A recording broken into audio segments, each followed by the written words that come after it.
So in this part we'll see what are depositories.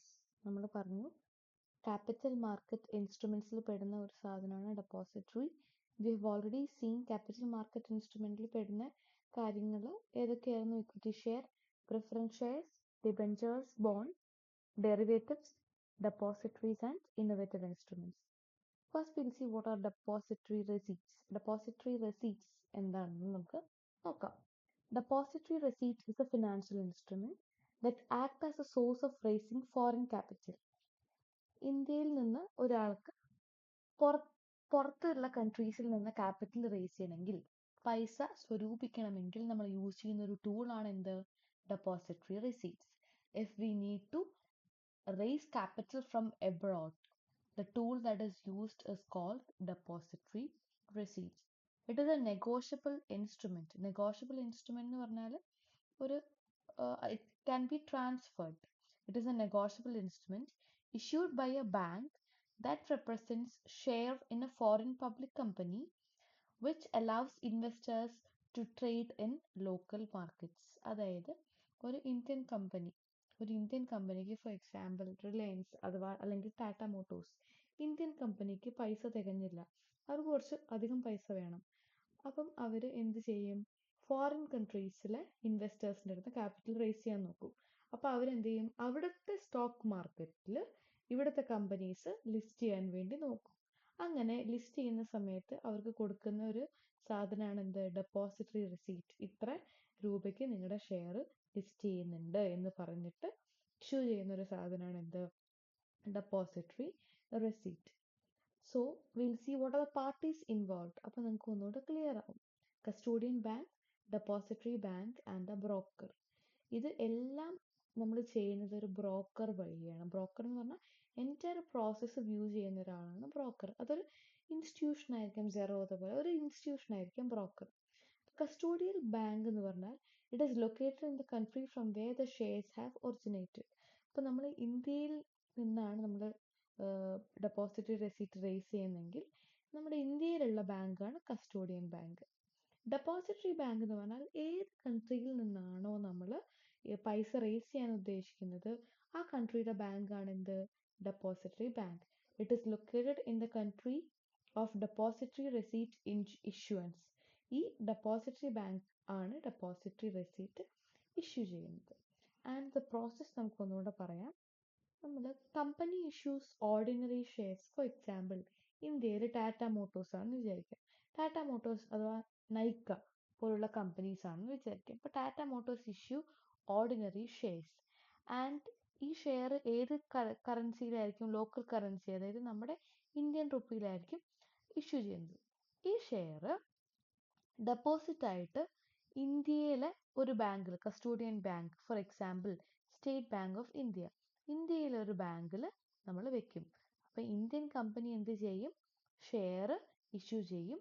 ആ share നമ്മുടെ custodian ബാങ്കിൽ അതായത് ലോക്കൽ ബാങ്കിൽ അത് ഷെയർ ഡെപ്പോസിറ്റ് ആയിട്ട് അവിടെ കിടക്കും.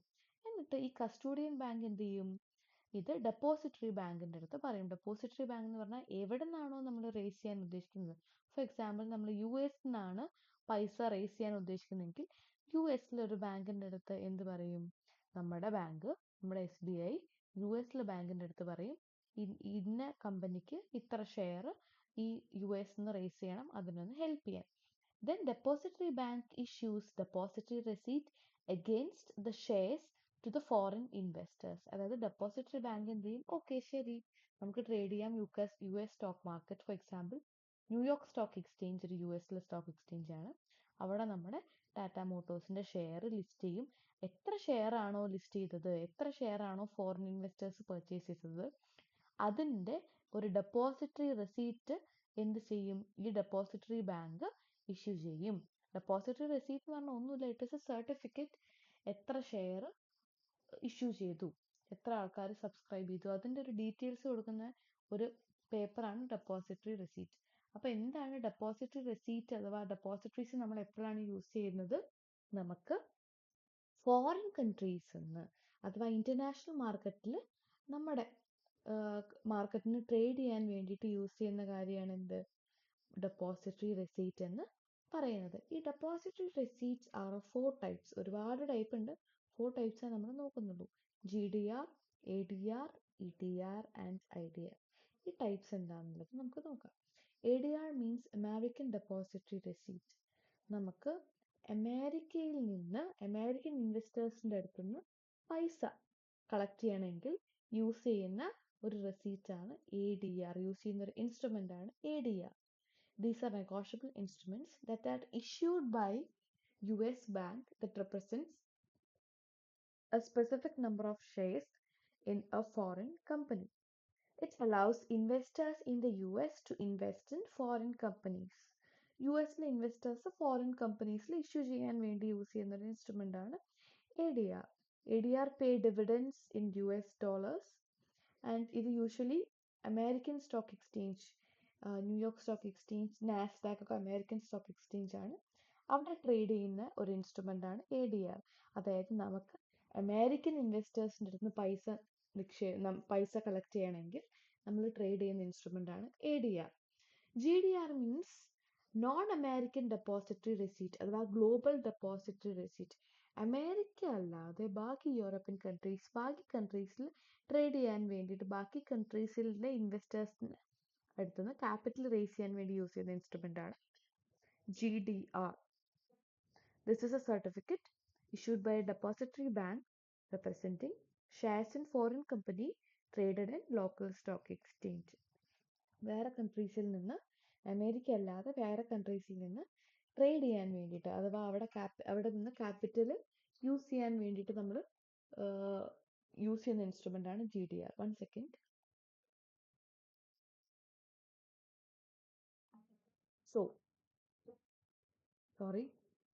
GDR is nominated in any foreign currency. ഇനി ADRനെയും GDRനെയും ഡിഫറൻസ് പറയുമ്പോൾ you will get it more clear.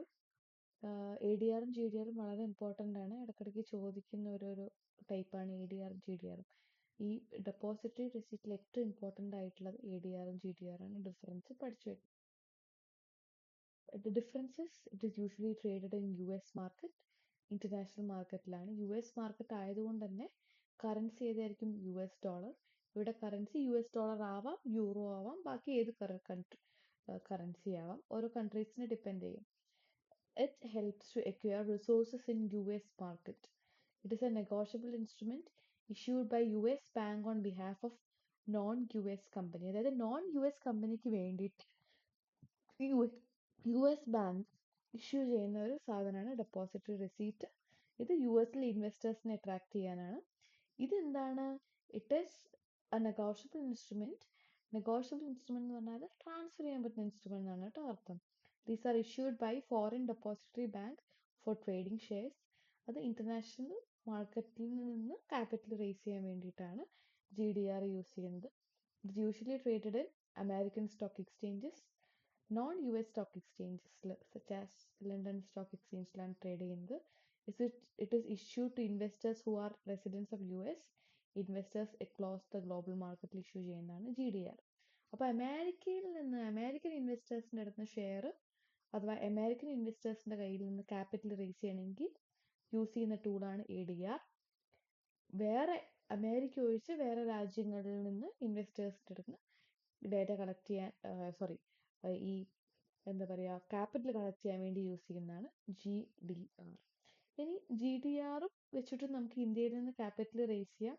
അതുപോലെ ഇന്ത്യക്ക് തനതായിട്ടുള്ള ഒരു ഡെപ്പോസിറ്ററി റെസീറ്റ് ഇപ്പം അടുത്ത ഫോം ചെയ്തിട്ടുണ്ട്. ദാറ്റ് ഈസ് IDR അഥവാ ഇന്ത്യൻ ഡെപ്പോസിറ്ററി റെസീറ്റ്.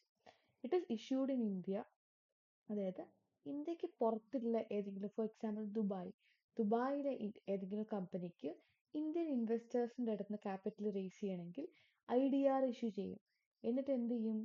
ഇത് ദുബായിലുള്ള ആ കമ്പനി ഇന്ത്യൻ സ്റ്റോക്ക് എക്സ്ചേഞ്ചിൽ ട്രേഡ് ആവും. നമുക്ക് എന്ത് ചെയ്യാം? അവിടെ പോയിട്ട് നമ്മുടെ പൈസ ഡെപ്പോസിറ്റ് ചെയ്യാം. It allows foreign company to raise fund from Indian investors.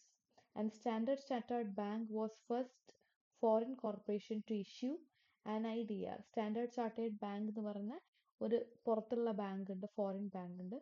ആ ബാങ്ക് ആണ് ആദ്യമായിട്ട് IDR ഇഷ്യൂ ചെയ്തിട്ട് ഇന്ത്യൻ ഡെപ്പോസിറ്ററി റെസീറ്റിൽ ഇന്ത്യൻ സ്റ്റോക്ക് മാർക്കറ്റിൽ ട്രേഡ് ആയിട്ടുള്ളത്. And another type is EDR, European depository receipt. As the name indicates, European കൺട്രീസിൽ, European കോണ്ടിനെന്റിൽ വരുന്ന കൺട്രീസിൽ ട്രേഡ് ചെയ്യാൻ വേണ്ടി യൂസ് ചെയ്യുന്നതാണ് EDR. അതായത് യൂറോപ്യൻ കോണ്ടിനെന്റിലുള്ള കൺട്രീസിന്റെ കയ്യിൽ നിന്ന് ക്യാപിറ്റൽ റേസ് ചെയ്യാൻ വേണ്ടിയിട്ട് യൂസ് ചെയ്യുന്നതാണ് എന്ത്? EDR, European depository receipt. നമുക്ക് GDR വെച്ചിട്ട് ഇന്ത്യയിലും യൂറോപ്യൻ കൺട്രീസിലൊക്കെ ട്രേഡ് ചെയ്യാം കേട്ടോ. പക്ഷെ സ്പെസിഫിക് ആയിട്ട് ഇപ്പം ഓരോ കൺട്രീസും അവരുടേതായിട്ടുള്ള ഇൻസ്ട്രുമെന്റ്സ് യൂസ് ചെയ്യുന്നത്, അത് വെച്ച് യൂസ് ചെയ്യുമ്പോഴാണ് ഒന്നും കൂടെ സൗകര്യം. Okay, so till now we have seen type of depository receipt. എന്താ depository receipt എന്ന് കണ്ടു. depository receipt are nothing but നമുക്ക് ഫോറിൻ ക്യാപിറ്റൽ റേസ് ചെയ്യാൻ വേണ്ടിയിട്ട്, അതായത് നമ്മുടെ ഡൊമസ്റ്റിക് കൺട്രിയിൽ നിന്നല്ലാതെ ഫോറിൻ കമ്പനീസിൽ നിന്ന് ഫോറിൻ ക്യാപിറ്റൽ റേസ് ചെയ്യാൻ വേണ്ടി യൂസ് ചെയ്യുന്ന ഒരു സോഴ്സ് ആണ് ഡെപ്പോസിറ്ററി റെസീറ്റ്. പാർട്ടീസ് ഇൻവോൾവ് കണ്ടു, പ്രോസസ്സ് കണ്ടു, റിപ്പീറ്റ് ചെയ്യുന്നില്ല. ഏറ്റവും ഇമ്പോർട്ടൻറ്റ് ADR ആൻഡ് GDR ആണ്. IDR ആൻഡ് EDR എന്താന്ന് മനസ്സിലാക്കി വെക്കുക. Now we'll see innovative instrument. ഇതും കൂടെ കഴിഞ്ഞാൽ capital market instruments will wind up. Derivative instruments നമ്മൾ മോഡ്യൂൾ 4 പഠിക്കും. Okay, so what are innovative instruments? ഒരു മാർക്കറ്റിൽ വരുന്ന പുതിയതായിട്ടുള്ള കണ്ടുപിടുത്തം, ഇന്നോവേഷൻ എന്ന് പറഞ്ഞാൽ എന്താ അറിയാലോ, പുതിയതായിട്ടുള്ള ഇൻസ്ട്രുമെന്റ്സിനെയാണ് ഇന്നോവേറ്റീവ് ഇൻസ്ട്രുമെന്റ്സ് എന്ന് പറയുന്നത്. നമ്മളിവിടെ കുറച്ച് ഇന്നോവേറ്റീവ് ഇൻസ്ട്രുമെന്റ്സിനെ കുറിച്ച് പഠിക്കും. ഒരുപാട് ഇൻസ്ട്രുമെന്റ്സ് ഉണ്ട്, കുറച്ചെണ്ണം നമുക്ക് നോക്കാം. First one is convertible debenture. As the name indicate, ഇത് ഡിബെഞ്ചർ ആണ്. പക്ഷേ ഡിബെഞ്ചർ എന്ത് ചെയ്യാം? കുറച്ച് കാലം കഴിഞ്ഞാൽ ഇക്വിറ്റി ഷെയർ ആയിട്ട് കൺവേർട്ട് ചെയ്യാൻ പറ്റും. അതിനെയാണ് നമ്മൾ എന്ത് പറയുന്നത്? കൺവേർട്ടബിൾ ഡിബെഞ്ചർ എന്ന് പറയുന്നത്. അതായത് കുറച്ചു കാലം ഡിബെഞ്ചർ ആയിരിക്കുന്ന വക വരെ അവർക്ക് ഫിക്സഡ് ഇൻകം, അതായത് ഫിക്സഡ് ആയിട്ട് ഇൻട്രസ്റ്റ് കിട്ടും. ഇക്വിറ്റി ഷെയറിന്റെ പ്രത്യേകത എന്താണ്? ഫിക്സഡ് ആയിട്ടുള്ള ഫിക്സഡ് ആയിട്ടുള്ള റിട്ടേൺ ഇല്ല, അതായത് ഫിക്സഡ് ആയിട്ടുള്ള ഡിവിഡൻഡ് ഇല്ല. ഇക്വിറ്റി ഷെയർ ഹോൾഡേഴ്സിന് റിട്ടേൺ ആണല്ലോ ഡിവിഡൻഡ്, ഫിക്സഡ് ആയിട്ടുള്ള ഡിവിഡൻഡ് ഇല്ല. അതുകൊണ്ട് കുറച്ചു കാലം വരെ അവർക്ക് ഫിക്സഡ് ഇൻകം ആയിരിക്കും. ഡിബെഞ്ചർ കൺവേർട്ട് ചെയ്ത് കഴിഞ്ഞാൽ അവർക്ക് എന്താണ്? ഫിക്സഡ് ആയിട്ടുള്ള ഇൻട്രസ്റ്റ് ആവില്ല. Next one is warrant. Warrant എന്ന് പറഞ്ഞാൽ it is A type of it is A certificate that gives the holder the right to buy or sell equity shares of the company during a specified period at a particular price. അതായത് ഇതൊരു certificate ആണ്. For example, നമ്മൾ നൈക്കയിൽ നമ്മൾക്ക് കുറച്ച് share ഉണ്ട്. Nykaa warrant issue ചെയ്താൽ അതിനകത്ത് എന്ത് പറയും? നൈക്കയുടെ ഇത്ര ഷെയർ, 100 ഷെയർ 100 രൂപയ്ക്ക് ഇന്ന ദിവസം, ഇപ്പോൾ 1/6/2025 നിങ്ങൾക്ക് വാങ്ങാം അല്ലെങ്കിൽ നിങ്ങൾക്ക് വിൽക്കാം. അങ്ങനെ തരുന്ന ഒരു പേപ്പറാണ് എന്ത്? വാറണ്ട് എന്ന് പറയുന്നത്. It is an instrument that gives the holder the right to buy or sell equity shares of the company. എപ്പം എപ്പം നമുക്ക് ഷെയർ വാങ്ങാം, എപ്പം വിൽക്കാം എന്ന് സ്പെസിഫൈ ചെയ്യുന്ന, അല്ലെങ്കിൽ ഏത് പ്രൈസിൽ വിൽക്കും വാങ്ങുമെന്ന് സ്പെസിഫൈ ചെയ്യുന്ന ഒരു സാധനമാണ് warrant. Okay, next is zero interest bond or zero interest debenture. As the name indicate, ഇതിവിടെ ഇൻട്രസ്റ്റ് നില്ലായിരിക്കും, ഇൻട്രസ്റ്റ് സീറോ ആയിരിക്കും.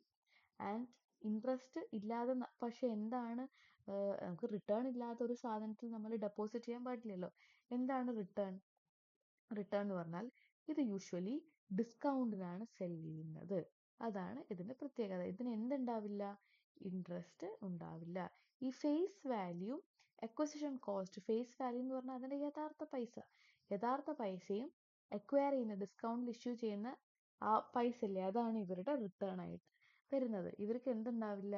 ബോണ്ടിനും ഡിബഞ്ചറിനും യൂഷ്വലി ഫിക്സഡ് ഇൻട്രസ്റ്റ് കൊടുക്കും, ഇവർക്ക് ഇൻട്രസ്റ്റേ ഉണ്ടാവില്ല. Next type is deep discount bond. It is similar to zero coupon bond. It is a form of zero interest bond. ഇതിന്റെ main ആയിട്ടുള്ള feature എന്താന്ന് പറഞ്ഞാൽ it is issued in deep discount. വലിയ ഡിസ്കൗണ്ടിലായിരിക്കും എന്ത് ചെയ്തിട്ടുണ്ടാവുക? അത് ഇഷ്യൂ ചെയ്തിട്ട് ഉണ്ടാവുക. അപ്പൊ അതാണ് അവരുടെ return. Next security premium note. Security premium note എന്ന് പറഞ്ഞാൽ it is a kind of non convertible debenture. ഇതൊരു ഹൈബ്രിഡ് സെക്യൂരിറ്റിയാണ്. അതായത് കുറച്ചു കാലം വരെ ഡിബെഞ്ചർ ആയിട്ട് നിൽക്കും, കുറച്ചു കാലത്തിന് ശേഷം അത് എന്തായിട്ട് കൺവേർട്ട് ചെയ്യാം? ഇക്വിറ്റി ഷെയർസ് ആയിട്ട് കൺവേർട്ട് ചെയ്യും. അതായത് ഇതിനൊരു ലോക്ക് ഇൻ പീരീഡ് ഉണ്ടാവും. ലോക്ക് ഇൻ പീരീഡ് മീൻസ് എത്ര കാലം വരെയാണ് അത് ഡിബെഞ്ചർ ആവുന്നത്. ലോക്ക് ഇൻ പീരീഡ് കഴിഞ്ഞാൽ എന്താവും അത്? ലോക്ക് ഇൻ പീരീഡ് കഴിഞ്ഞാൽ അത് ഇക്വിറ്റി ഷെയർസ് ആയിട്ട് മാറും. Next is floating rate bonds. ബോണ്ട്സിന് യൂഷ്വലി ഇൻട്രസ്റ്റ് എന്തായിരിക്കും? ഫിക്സഡ് ആയിരിക്കും അല്ലേ? ഈ ടൈപ്പ് ഓഫ് ബോണ്ട്സിൽ ഫ്ലോട്ടിംഗ് റേറ്റ് ബോണ്ടിൽ ഇൻട്രസ്റ്റ് ഫിക്സഡ് ആയിരിക്കില്ല. ഇൻട്രസ്റ്റ് ചേഞ്ച് ചെയ്തുകൊണ്ടേയിരിക്കും. That is floating rate bonds. Next one is split coupon bond. Split coupon bond എന്ന് പറഞ്ഞാൽ it begins as a zero coupon bond paying no interest and convert it into an interest paying bond on future dates. ആദ്യം വാങ്ങുന്ന സമയത്ത് കുറച്ച് കാലത്തേക്ക് ഇതിന് interest കിട്ടില്ല, കുറച്ച് കാലത്തിന് ശേഷം അതിനെന്താവും? ഇൻട്രസ്റ്റ് കിട്ടും. Thus, a split coupon bond is also known as zero coupon convertible bond. Zero coupon ബോണ്ടാണ്, കുറച്ച് കാലം കഴിഞ്ഞാൽ അത് എന്ത് ബോണ്ടായി മാറും? സാധാ ബോണ്ടായിട്ട്, ഇൻട്രസ്റ്റ് പേ ചെയ്യുന്ന ബോണ്ടായിട്ട് മാറും. Next one is easy exit bond. Usually bonds നമ്മൾ ഒരു ടൈം പീരീഡിലേക്ക്, 10 വർഷത്തേക്ക് 15 വർഷത്തേക്ക് അങ്ങനെ ഒരു ടൈം പീരീഡിലേക്കായിരിക്കും നമ്മൾ ഇഷ്യൂ ചെയ്യുന്നത്. ബട്ട് ഈസി എക്സിറ്റ് ബോണ്ട്സ് നമ്മൾ പർച്ചേസ് ചെയ്യുമ്പോൾ നമുക്ക് പെട്ടെന്ന് തന്നെ അത് എന്ത് ചെയ്യാം? നമുക്ക് വേണ്ട സമയത്ത് അതിൽ നിന്ന് ക്വിറ്റ് ചെയ്തിട്ട് നമുക്ക് വരാം. പൈസ എപ്പോൾ വേണമെങ്കിലും വിഡ്രോ ചെയ്തിട്ട് മെച്യൂരിറ്റി പീരീഡിൻ്റെ ഉള്ളിൽ തന്നെ നമുക്ക് വിഡ്രോ ചെയ്തിട്ട് വരാം. That is easy exit bonds. So these are the different types of innovative instrument. നമ്മളൊരു 8 ഇന്നോവേറ്റീവ് ഇൻസ്ട്രുമെൻറ്റ്സ് പഠിച്ചു. എന്താണെന്ന് മനസ്സിലാക്കി വെക്കുക. And next part will continue with the rest of the syllabus of module 1.